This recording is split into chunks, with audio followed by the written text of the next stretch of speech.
On a cold January morning in 1945, near the small French village of Holtzwihr in the Alsace region, an American officer stood in a snow-covered field watching German forces mass for an attack that would overwhelm his position. Second Lieutenant Audie Murphy, 20 years old and already a veteran of campaigns in Sicily, Italy and southern France, commanded a company that was severely under strength, with only 18 men fit for duty out of what should have been over 100. They held a defensive position along a tree line bordering an open field, tasked with preventing German forces from breaking through American lines.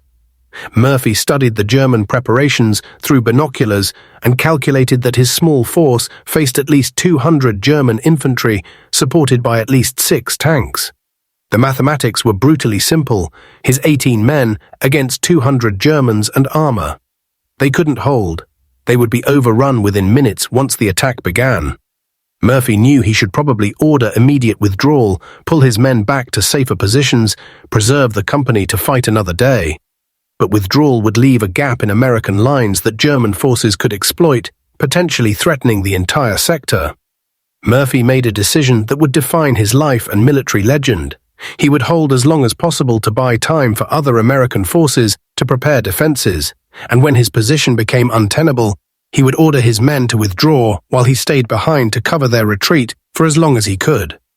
This moment, this decision by a 20-year-old lieutenant to sacrifice himself so his men could escape, was the culmination of a journey that had begun in poverty in rural Texas and had taken Murphy through some of the most brutal combat of World War II. To understand what happened at Holtzwihr on January 26, 1945, and why Audie Murphy made the choices he made, requires understanding where he came from and what had shaped him into the soldier who would perform one of the most remarkable acts of courage in American military history. Murphy's story began in hardship that would have broken many people, but that instead forged a determination and resilience that would carry him through situations where surrender or retreat would have been reasonable, but where Murphy simply refused to quit. Audie Leon Murphy was born on June 20, 1924, near Kingston, Texas, a small farming community in Hunt County in northeastern Texas. He was the 7th of 12 children born to Emmett and Josie Murphy, sharecroppers who worked land they didn't own and who struggled constantly with poverty that was severe even by Depression-era standards. The Murphy family moved frequently, following work and trying to survive on farms where the soil was poor and the work was backbreaking. Audie grew up working in cotton fields from a young age, helping his family survive through labor that left little time for childhood. The family often didn't have enough food. Murphy later recalled that he and his siblings sometimes went to bed hungry, that they wore clothes that were threadbare and patched, that they lived in shacks with dirt floors where cold and heat were constant discomforts.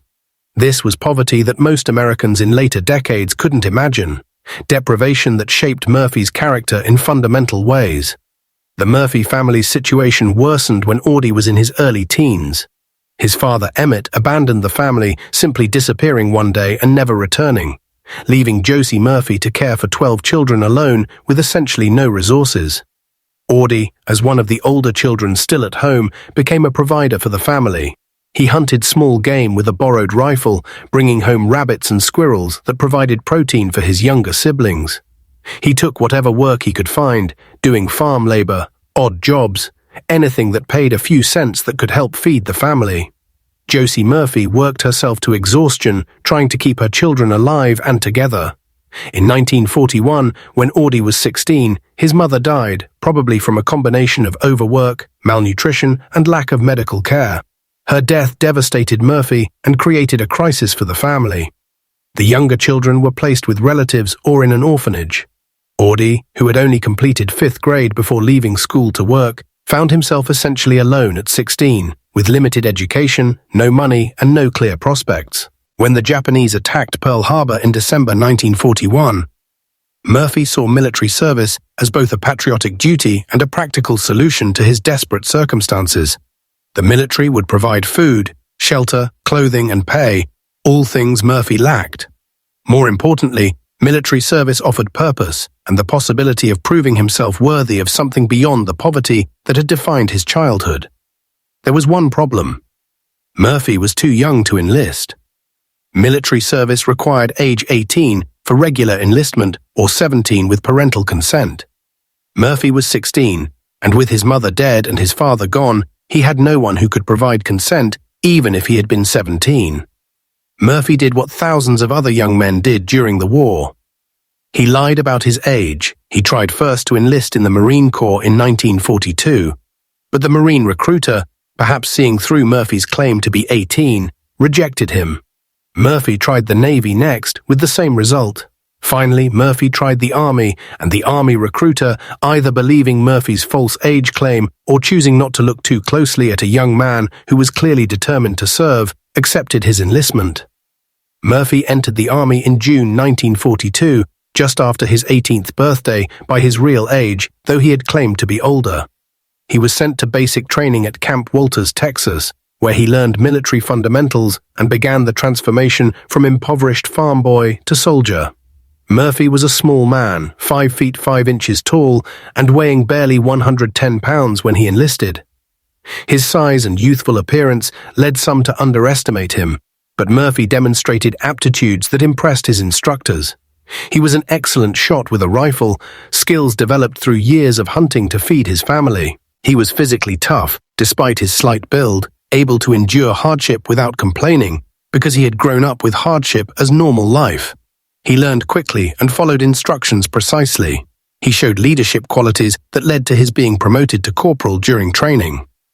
Murphy completed basic training and advanced infantry training, then shipped out to North Africa in early 1943 as a replacement in Company B, 1st Battalion, 15th Infantry Regiment, 3rd Infantry Division. Murphy's first combat experience came during the invasion of Sicily in July 1943. The 3rd Infantry Division landed at Licata on Sicily's southern coast and fought its way across the island against German and Italian forces. Murphy, 19 years old and new to combat, experienced the shock that all soldiers feel during their first battles. The noise, the fear, the confusion, the sight of friends being killed or wounded.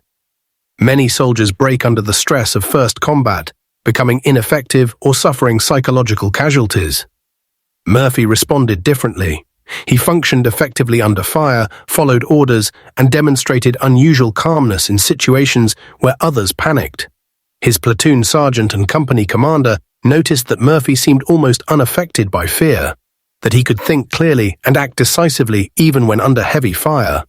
This ability to function in combat, to maintain effectiveness when terrified, is rare and valuable, and Murphy's superiors recognized it.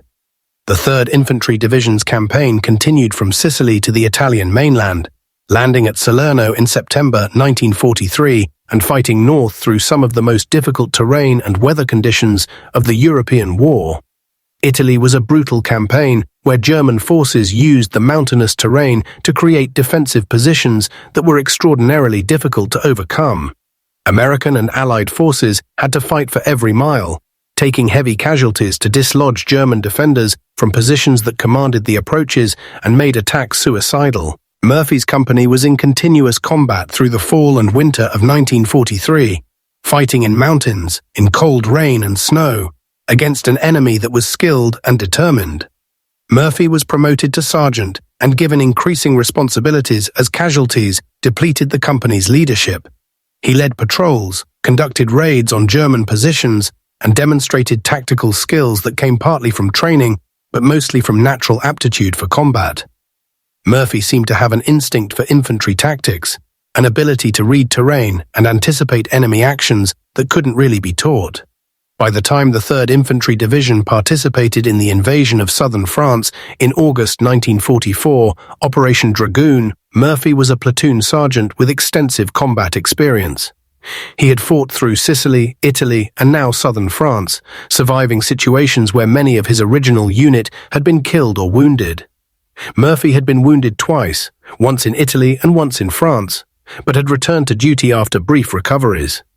He had been promoted to second lieutenant in October 1944, a battlefield commission recognizing his leadership and combat effectiveness.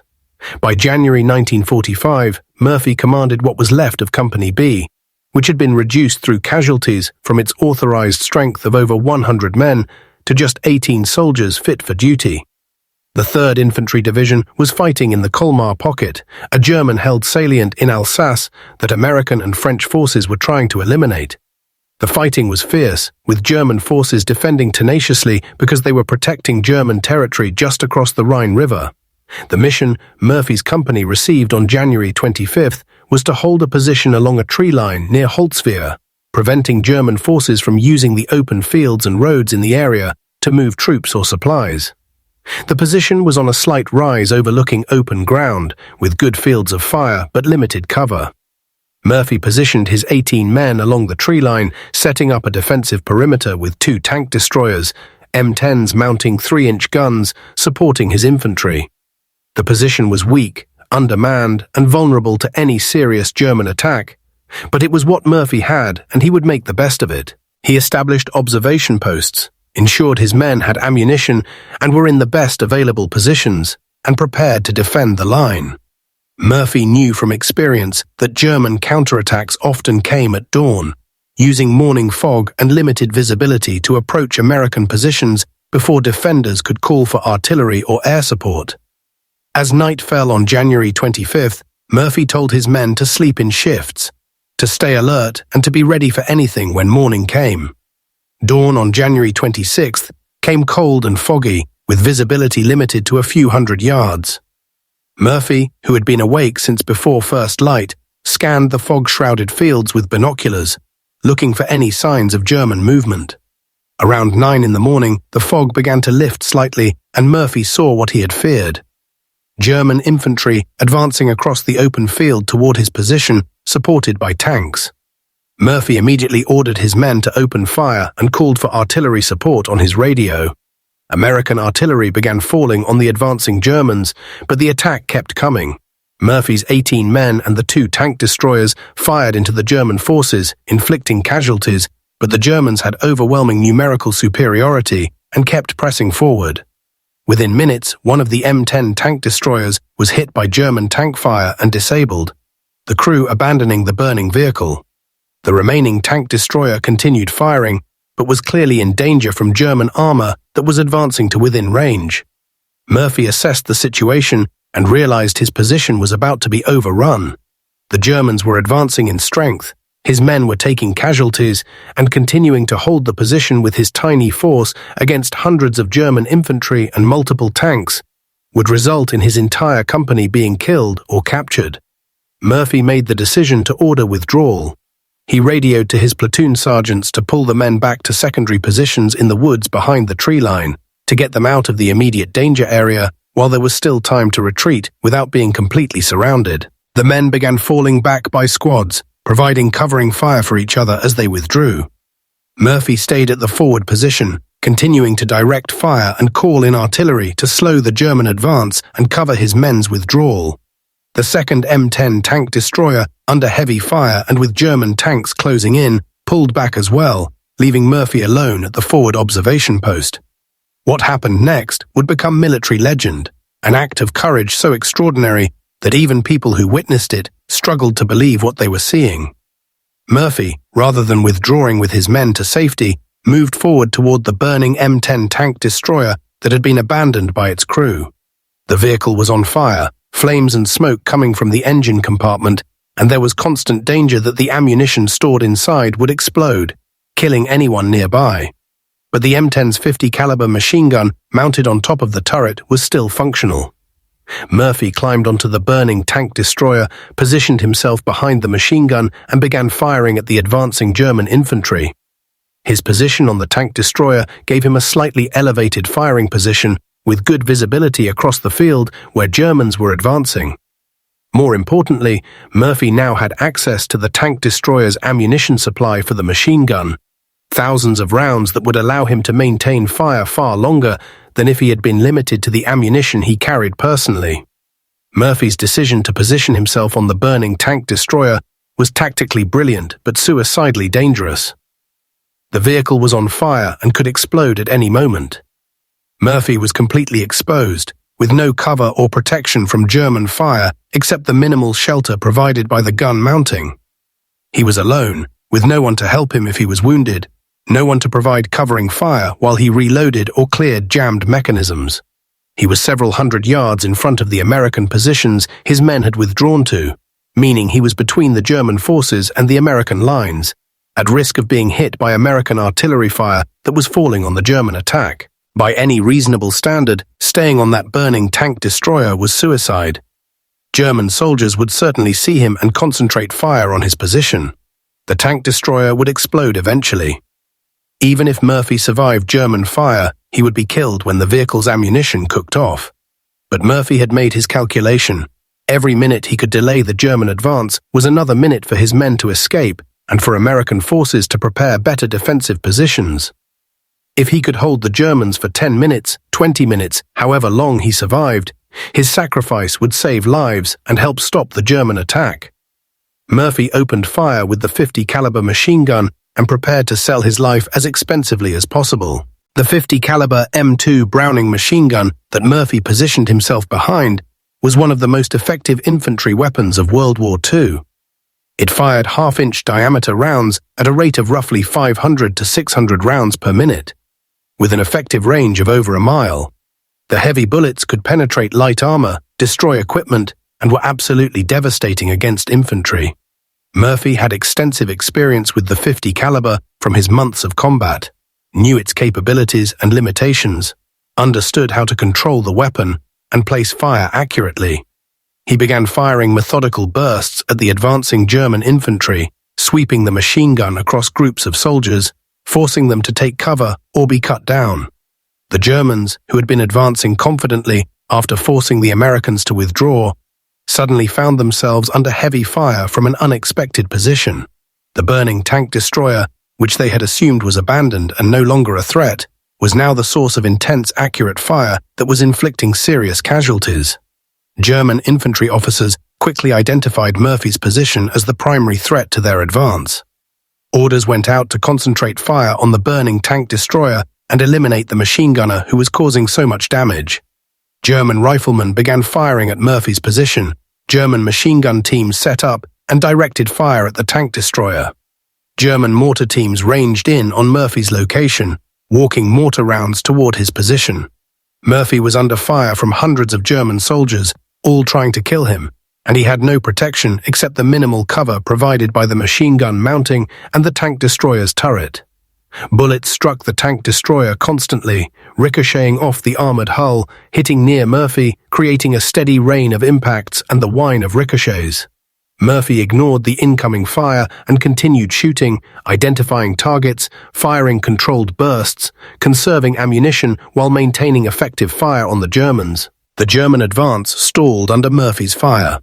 Infantry that had been moving forward aggressively now took cover in ditches, behind small rises in the ground, anywhere that offered protection from the devastating machine gun fire. German officers tried to rally their men to continue the advance, but soldiers understandably hesitated to move forward across open ground toward a machine gun that was clearly being operated by someone who knew what he was doing. The German tanks, which had been advancing to support the infantry, became more cautious as well.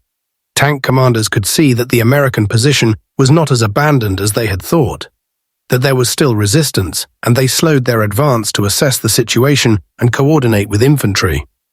Murphy's one-man stand had already accomplished something significant. He had disrupted the German attack's momentum and bought precious minutes for American forces to react. Murphy maintained his position on the burning tank destroyer for what would stretch from minutes into an hour and eventually into nearly an hour and a half, an eternity in combat where seconds feel like minutes and minutes like hours. The telephone line connecting his position to the battalion command post behind the lines was still functional, draped from the tank destroyer back to American positions. Murphy used this phone connection to call in artillery fire on the German positions. Speaking calmly to the fire direction center, despite the bullets hitting around him and the smoke from the burning tank destroyer, Murphy called out coordinates and adjustments, bringing American artillery fire down on the German infantry and armor. He was calling artillery to land within 50 yards of his own position, danger-close fire that risked killing him if the shells landed slightly off target. But Murphy needed that close fire to suppress the Germans and prevent them from overwhelming his position through sheer numbers. The artillery fire Murphy directed was devastating to the German attack. 105mm howitzer shells screamed down onto the field where German infantry had taken cover, exploding with killing radius of 30 yards or more, sending shrapnel flying that killed or wounded anyone caught in the open. German soldiers, who had been preparing to resume their advance, found themselves under artillery bombardment that forced them to stay in whatever cover they had found. German officers, trying to organize another push forward, had to deal with soldiers who were being killed by artillery while also being suppressed by Murphy's machine gun fire. The coordination between Murphy's direct fire and the indirect artillery fire he was controlling created a defensive barrier that the Germans couldn't easily cross. They had the numbers to overwhelm Murphy's position eventually, but doing so would cost heavy casualties, and the attack was losing its drive. German tank commanders, observing that the American machine gun position was the key to the defense and that infantry couldn't advance while that gun was operational, decided to use their armor to eliminate the threat. Several German tanks, probably Panzer IVs or possibly a mix of Panzer IVs and assault guns, began maneuvering to get clear shots at Murphy's position. German tank doctrine emphasized the importance of eliminating anti-tank weapons and strong points before infantry advanced, and the burning American tank destroyer with the machine gun definitely qualified as a strong point that needed to be destroyed.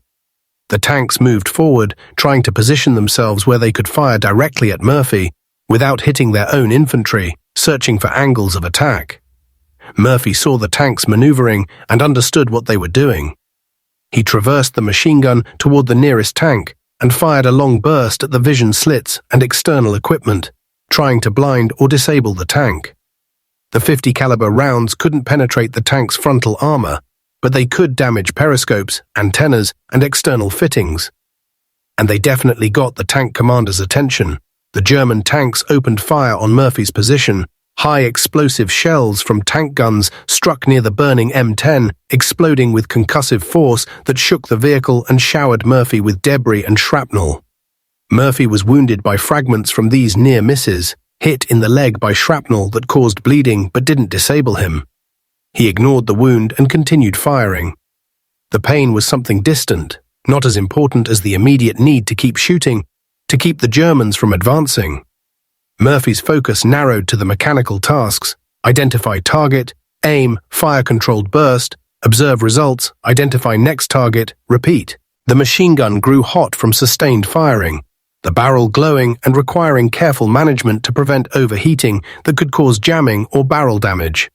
Murphy fired in shorter bursts to manage the heat, changed his aim points to allow different parts of the barrel to cool slightly, and kept the weapon operational through a combination of skill and sheer determination. The fire from the burning tank destroyer intensified as flames spread and the heat increased. Ammunition stored inside the vehicle began cooking off, individual rounds exploding from the heat, creating additional danger for Murphy, who was on top of the vehicle where these internal explosions could blow through hatches or weak points. The smoke from the fire was thick and acrid, making breathing difficult and limiting visibility. Murphy tied a cloth around his face to filter the smoke, blinked tears from eyes that were streaming from the irritation, and continued shooting.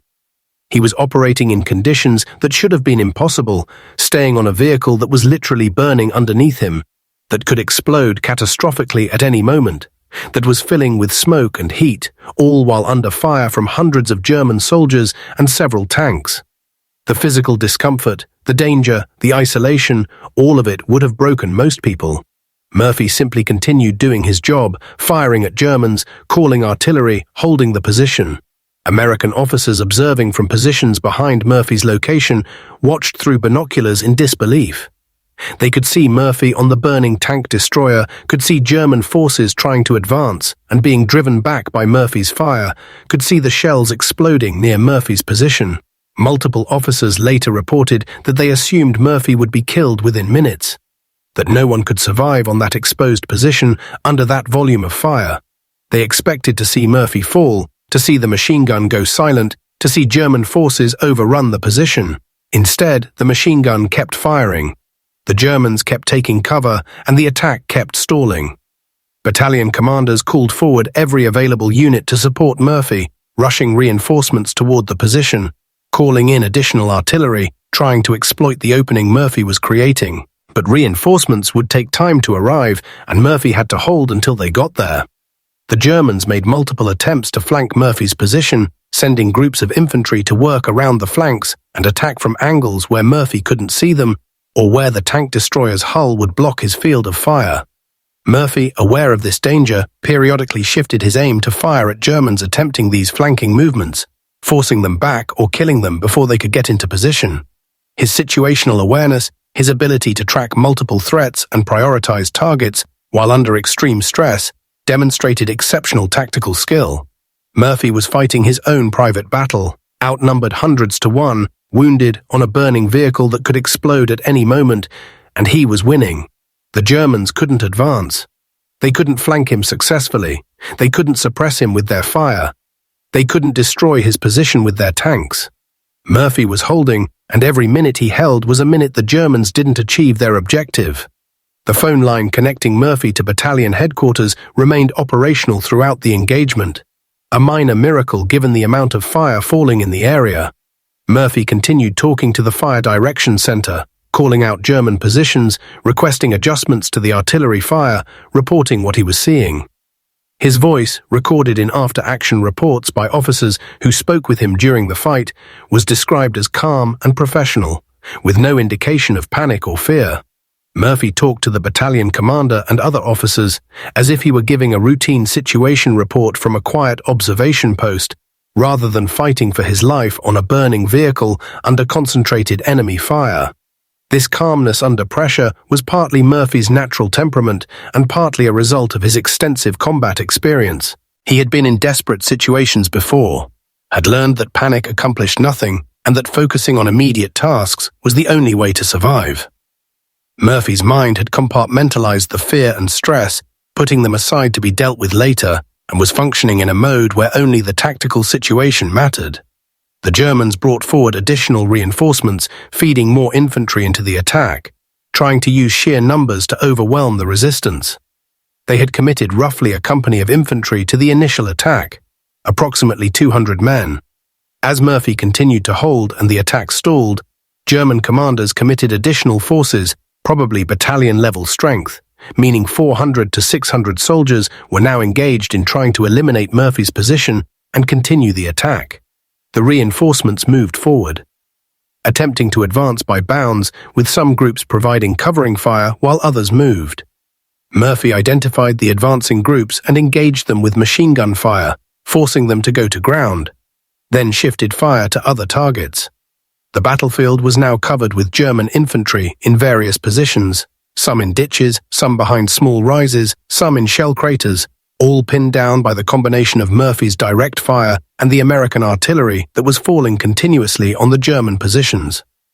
German casualties mounted steadily. Exact numbers are difficult to determine because German records were incomplete and because casualty accounting in the chaos of combat was imprecise.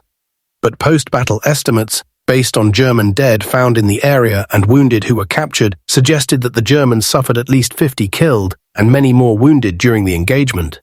For a single American soldier with one machine gun to inflict such casualties on a force of hundreds was extraordinary and reflected both Murphy's skill and the effectiveness of the coordination between his direct fire and the supporting artillery.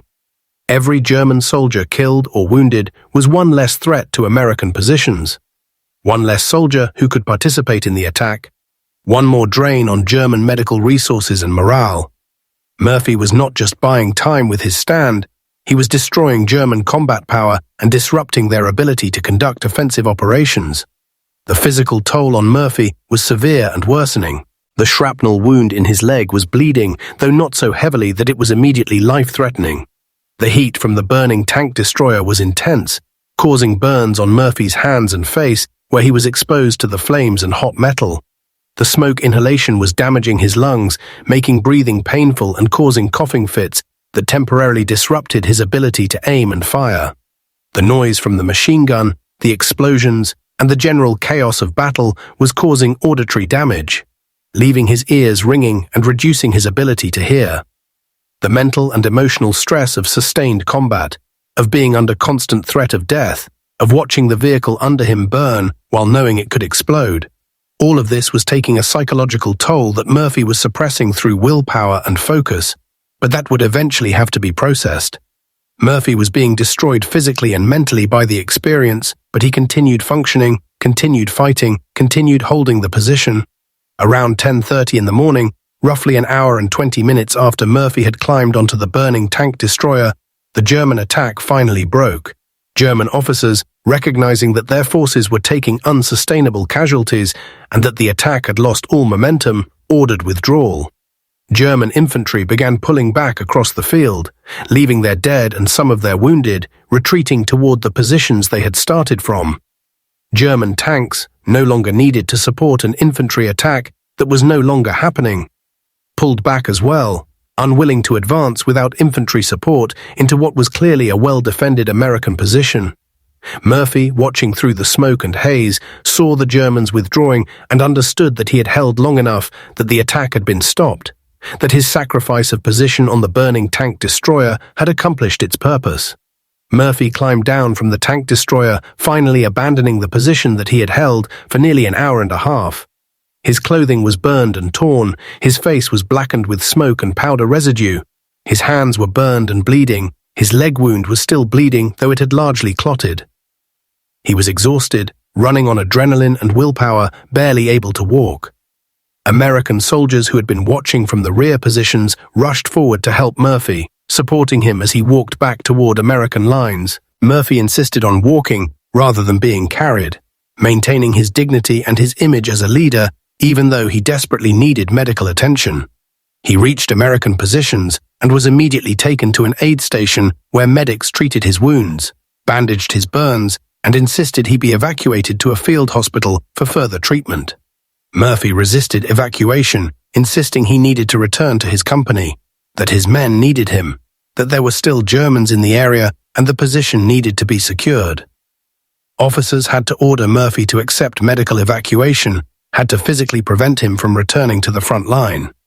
This reluctance to leave his men, this sense of duty that outweighed his own injuries and exhaustion, was characteristic of Murphy's leadership style and his personal code. He had never asked his men to do anything he wouldn't do himself, had never put his own safety above theirs, and had just demonstrated his willingness to die to protect them. Murphy was evacuated to a field hospital where doctors treated his wounds more thoroughly, cleaned and dressed his burns, and insisted he remain hospitalized for observation and recovery. Murphy spent several days in the hospital, chafing at the inactivity, worrying about his company, wanting to return to duty. The German attack that Murphy had stopped single-handedly was part of a larger German offensive in the Colmar Pocket aimed at preventing American and French forces from eliminating the German salient. Murphy's defense, his hour-and-a-half stand on the burning tank destroyer, had disrupted German plans by stopping their attack in his sector and buying time for American forces to reinforce and prepare better defensive positions. The German failure to break through in Murphy's sector contributed to the larger failure of the German offensive. Within weeks, American and French forces would eliminate the Colmar Pocket entirely, driving German forces back across the Rhine and into Germany proper. Murphy's action on January 26th had been one small engagement in a large campaign, but it had mattered, had affected outcomes beyond just that single field near Holtzwihr. The Germans Murphy had stopped didn't break through to threaten other American units, didn't capture supplies or positions, didn't achieve their objectives. They were stopped by one man with one machine gun who refused to quit even when quitting would have been entirely reasonable. The recommendation for the Medal of Honor came quickly, submitted by Murphy's battalion commander and endorsed enthusiastically by every officer in the chain of command who reviewed it. The Medal of Honor is America's highest military decoration, awarded for valor in action against an enemy force that goes above and beyond the call of duty, involving risk of life so extraordinary that failure to perform the deed would not subject the person to any justified criticism. The medal is rare, awarded sparingly because the standards are so high. During World War II, approximately 16 million Americans served in the armed forces. Of those 16 million, 464 received the Medal of Honor, less than 0.03% of those who served. The Medal of Honor is not awarded lightly, not given for ordinary courage or for simply doing one's duty well. It requires actions that are so extraordinary that they stand out even in a war full of brave deeds. Murphy's action at Holtzwihr met every criterion for the Medal of Honor without question. He had single-handedly held a position against overwhelming enemy forces for an extended period, inflicting significant casualties and stopping an enemy attack that would have had serious consequences if successful. He had done this while wounded, on a burning vehicle that could have exploded at any moment, completely exposed to enemy fire, refusing to withdraw even when withdrawal would have been justified. Multiple witnesses, both officers and enlisted men, confirmed every detail of his action. The after-action reports documented the German casualties, the artillery fire that Murphy had directed, the time he had spent on the tank destroyer. There was no doubt about what Murphy had done or about the extraordinary nature of his courage. The Medal of Honor recommendation was approved at every level and eventually reached General Eisenhower, the supreme Allied commander in Europe, who approved the award personally. Murphy received the Medal of Honor on June 2, 1945, less than a month after Germany's surrender ended the war in Europe.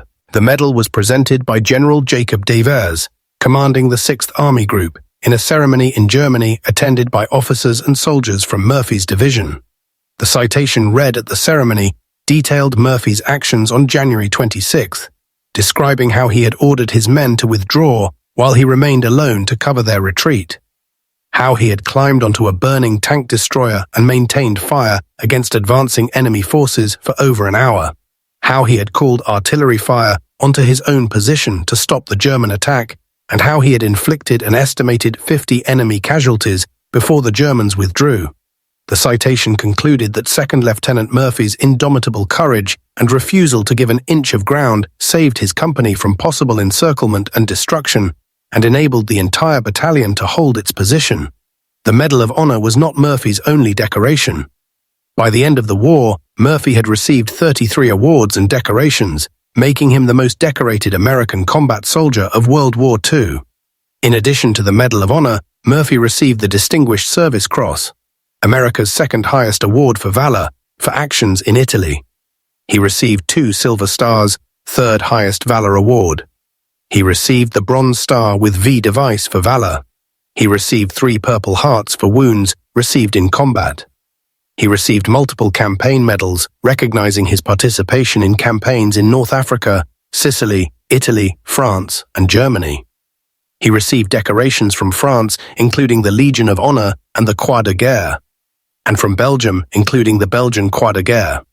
The sheer number and variety of Murphy's awards testified to consistent exceptional performance in combat over an extended period, not just one moment of courage, but sustained excellence throughout 2 years of nearly continuous fighting.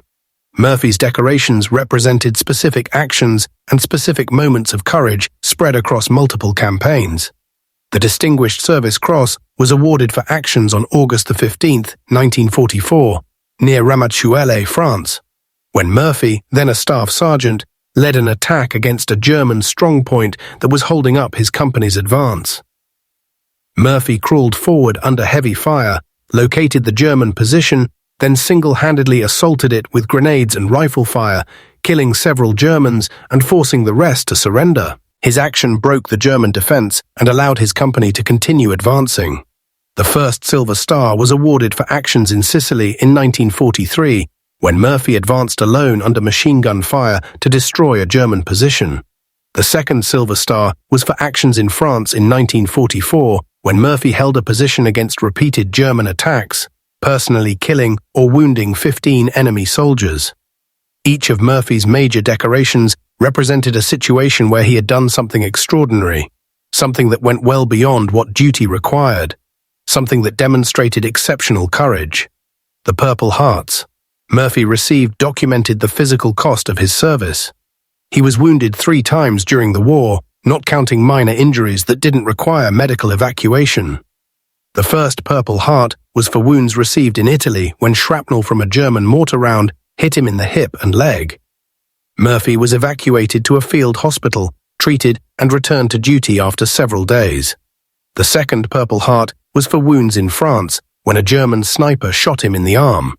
Again, Murphy was treated and returned to duty relatively quickly. The third Purple Heart was for the wounds he received at Holtzwihr, the shrapnel wound in the leg and the burns to his hands and face.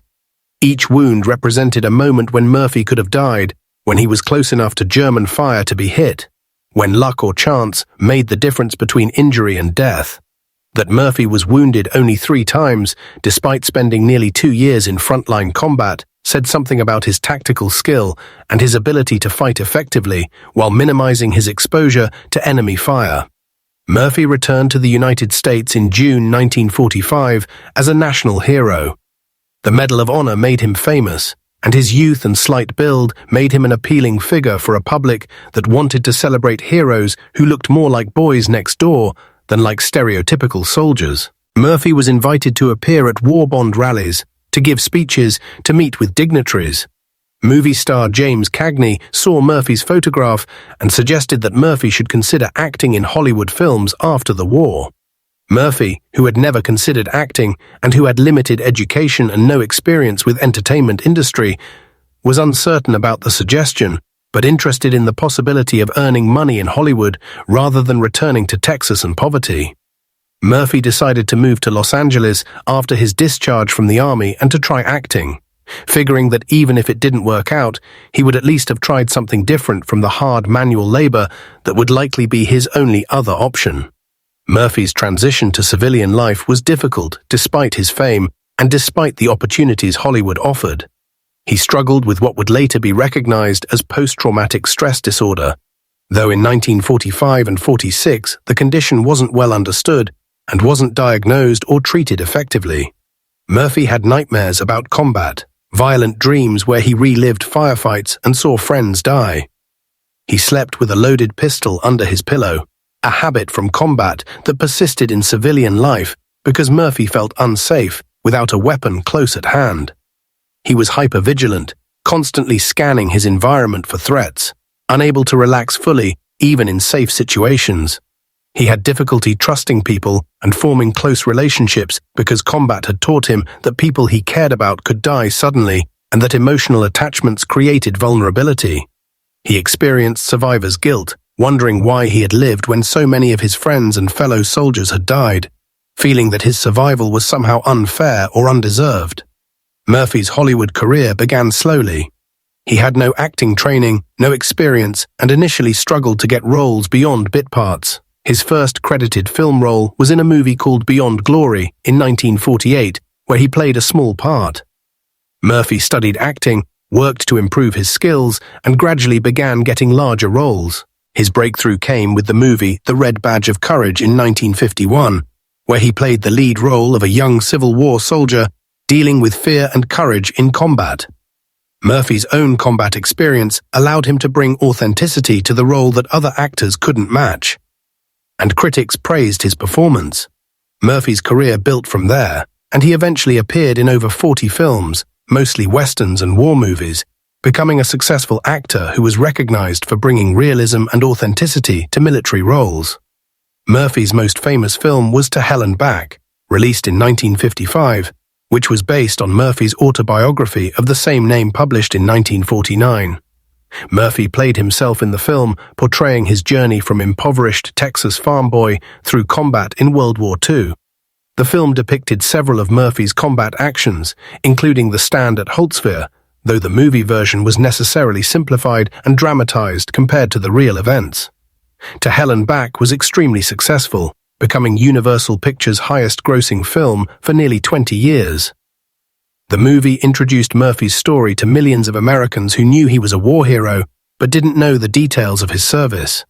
For Murphy, making the film was emotionally difficult because it required him to relive traumatic experiences and because playing himself in reenactments of combat was surreal and disturbing. But the film cemented Murphy's place in American popular culture and ensured his story would be remembered. Murphy was remarkably open about his struggles with what he called battle fatigue and what would later be termed post-traumatic stress disorder.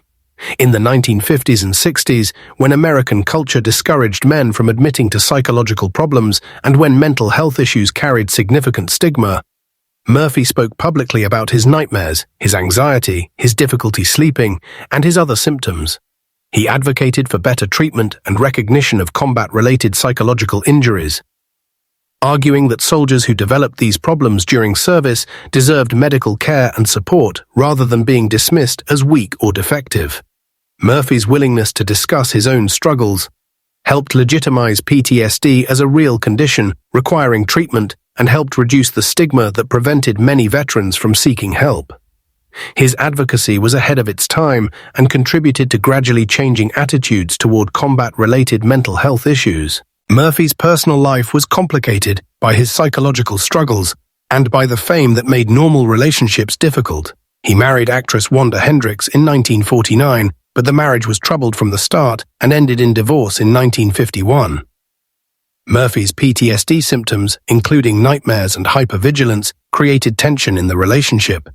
His fame and the demands of his career added stress. The divorce was difficult for Murphy, who had hoped to build a stable family life, but found that his combat experiences and their psychological aftermath made stability difficult to achieve. Murphy remarried in 1951 to Pamela Archer, and this marriage proved more stable, lasting until Murphy's death. Murphy and Pamela had 2 sons, Terry and Jane James. Murphy tried to be a good father despite his struggles, and his sons later spoke about their father with love and respect, acknowledging that he had challenges but that he worked hard to overcome them and to provide for his family. Murphy's military service didn't end with his discharge in 1945. He joined the Texas Army National Guard in 1950 and remained in the Guard throughout the 1950s, eventually rising to the rank of major. Murphy took his Guard service seriously, attending drills regularly and maintaining his skills and knowledge. His involvement with the National Guard reflected his continued identification with military service and his belief that maintaining military readiness was important. Murphy also remained involved with veterans organizations and with efforts to support veterans, particularly those dealing with combat-related injuries and psychological problems. He used his fame to draw attention to veterans' issues and to advocate for better benefits and support for those who had served. Murphy's business ventures outside of acting were less successful than his film career. He invested in various businesses, including ranching, oil exploration, and real estate, but many of these investments lost money or failed entirely.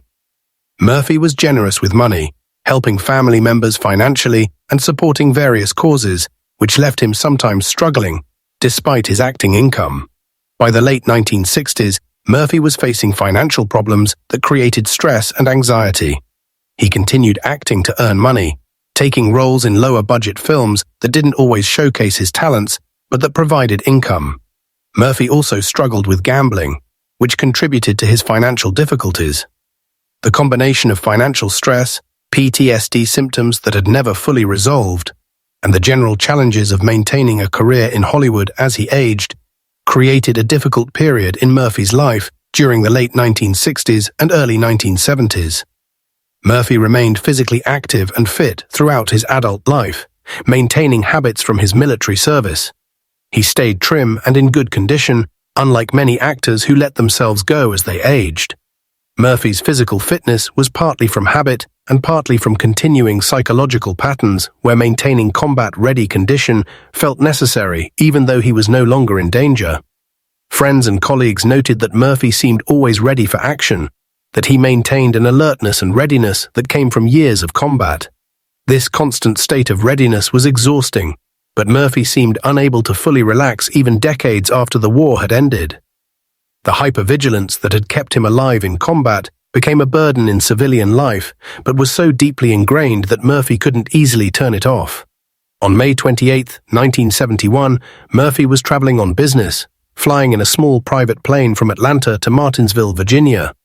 The pilot was flying in poor weather conditions, with rain and fog limiting visibility. The plane crashed into Brush Mountain near Catawba, Virginia, killing Murphy and all other occupants instantly. Murphy was 46 years old. The crash was investigated and determined to be the result of pilot error in poor weather conditions, the plane flying into the mountain, because the pilot lost spatial orientation in the clouds and fog. Murphy's death was national news, covered extensively by media across the country. Americans who had celebrated Murphy as a war hero in 1945 mourned his death 26 years later. The funeral service was held in California, and Murphy was buried with full military honors at Arlington National Cemetery, one of only a few Medal of Honor recipients buried at Arlington, who are not also general officers or high government officials. Murphy's gravesite at Arlington National Cemetery became one of the most visited graves in the cemetery, second only to President Kennedy's. Visitors leave flowers, coins, and notes honoring Murphy's service and sacrifice. The grave is simple, a white marble headstone identical to thousands of others at Arlington, except for the Medal of Honor emblem that marks Murphy as one of the select few who received that decoration. Murphy had requested a simple military burial with no special honors beyond what any soldier would receive, consistent with his lifelong reluctance to separate himself from ordinary soldiers or to claim special treatment because of his decorations. The simplicity of his grave reflects Murphy's values and his identification with common soldiers rather than with heroes. Murphy's legacy extended beyond his personal story to influence how Americans understood heroism, military service, and the costs of war. Murphy represented the idea that heroes could come from anywhere, that a poor farm boy from Texas with no advantages or connections could become the most decorated soldier of the war through courage and determination. His story validated the American belief in meritocracy, the idea that ability and character matter more than birth or wealth. Murphy's willingness to discuss his PTSD symptoms and to advocate for better treatment of combat-related psychological injuries helped change American attitudes toward mental health issues affecting veterans. His openness about struggles that other men of his generation kept hidden contributed to gradual cultural shifts that made it more acceptable for veterans to admit psychological problems and seek help. The films Murphy made, particularly To Hell and Back, influenced how Americans understood World War II infantry combat. The movie presented a ground-level view of what fighting was like for ordinary soldiers, focusing on small unit actions and individual experiences rather than on grand strategy or famous generals. This perspective humanized the war and made it more accessible to civilians who had never experienced combat. Murphy's authentic portrayal of a soldier, based on his own experiences, set a standard for realism in war films that influenced later filmmakers. The fact that Murphy played himself in To Hell and Back added a layer of authenticity that no other actor could have provided. Audiences watching the film knew they were seeing reenactments of real events performed by the person who had actually experienced them, which created a powerful connection between film and reality. Murphy's decorations and awards, particularly the Medal of Honor, became symbols of American military excellence and individual courage. The Medal of Honor itself is rare enough that recipients are treated with special respect by military and civilian communities. Murphy's Medal of Honor, combined with his other 32 awards and decorations, made him the embodiment of American military heroism. Soldiers who served after Murphy knew his story and looked to him as an example of what a soldier could accomplish through courage and determination. Officers teaching leadership used Murphy's actions as case studies in how small unit leaders make decisions under pressure and how individual courage can affect larger outcomes. Murphy's influence on American military culture extended decades beyond his death, as new generations of soldiers learned his story and drew inspiration from his example. The specific action at Holtzwihr that earned Murphy the Medal of Honor became a classic example studied in military schools and discussed in leadership courses. The tactical situation, Murphy's decision-making process, his use of available weapons and terrain, his coordination with supporting artillery, all provided lessons for officers and NCOs learning infantry tactics. The psychological dimension of Murphy's action, his willingness to sacrifice himself to save his men, illustrated principles of leadership and unit cohesion that are central to effective military organizations. Murphy's action demonstrated that leaders who are willing to share risks with their subordinates, who put their soldiers' welfare above their own safety, earn loyalty and respect that make units more effective. This lesson in leadership by example became part of Murphy's legacy, influencing how the U.S. military trains its leaders. Murphy's childhood poverty and his rise to become a national hero resonated particularly with Americans who came from similar backgrounds. Murphy proved that disadvantaged beginnings didn't determine outcomes, that someone from the bottom of society could achieve greatness through ability and effort. This narrative was especially powerful in post-war America, when the GI Bill and economic expansion were creating opportunities for upward mobility that previous generations hadn't experienced. Murphy's story became part of a broader American narrative about the war as a democratic crusade, where ordinary people from all backgrounds contributed to victory. The fact that America's most decorated soldier had grown up in desperate poverty, had barely attended school, and had lied about his age to enlist made him more relatable than heroes who came from privilege or who had conventional paths to success. Murphy's relationship with other veterans and with veterans organizations remained important throughout his life. He attended reunions of his division, maintained contact with men he had served with, and participated in events honoring veterans. Murphy never distanced himself from his military service or treated it as just one phase of his life that was over. His identity as a soldier remained central to who he was even decades after the war ended. Fellow veterans who knew Murphy personally consistently described him as humble about his achievements, reluctant to talk about his decorations, and more interested in learning about other veterans' experiences than in recounting his own. This humility, combined with genuine concern for other veterans' welfare, earned Murphy respect within the veteran community that went beyond his fame or his decorations. The question of how Murphy survived situations that killed so many others, why he was awarded the Medal of Honor when countless other soldiers also performed acts of courage, is complex and doesn't have simple answers. Murphy had advantages that included natural talent for combat, excellent training, good leadership from officers and NCOs early in his career, and considerable luck. But he also made choices that many soldiers wouldn't make, decisions to take risks that endangered himself to protect others or to accomplish missions. Murphy's willingness to position himself in the most dangerous locations, to expose himself to enemy fire to accomplish objectives, to refuse to withdraw when withdrawal was justified, created situations where his courage could make a difference. Many soldiers in similar situations would have made different choices that were entirely reasonable and defensible, but that wouldn't have resulted in the same outcomes. Murphy's combination of ability, training, opportunity, and personal code of honor created the circumstances that led to his extraordinary combat record. The cost Murphy paid for his heroism was measured in wounds, psychological trauma, and a civilian life that was always complicated by his combat experiences. Murphy never fully escaped the war. The nightmares continued throughout his life. The hypervigilance never completely faded. The survivor's guilt remained a burden. Murphy's openness about these struggles was unusual for men of his generation, and reflected his understanding that hiding psychological problems didn't make them go away and might prevent others from seeking help.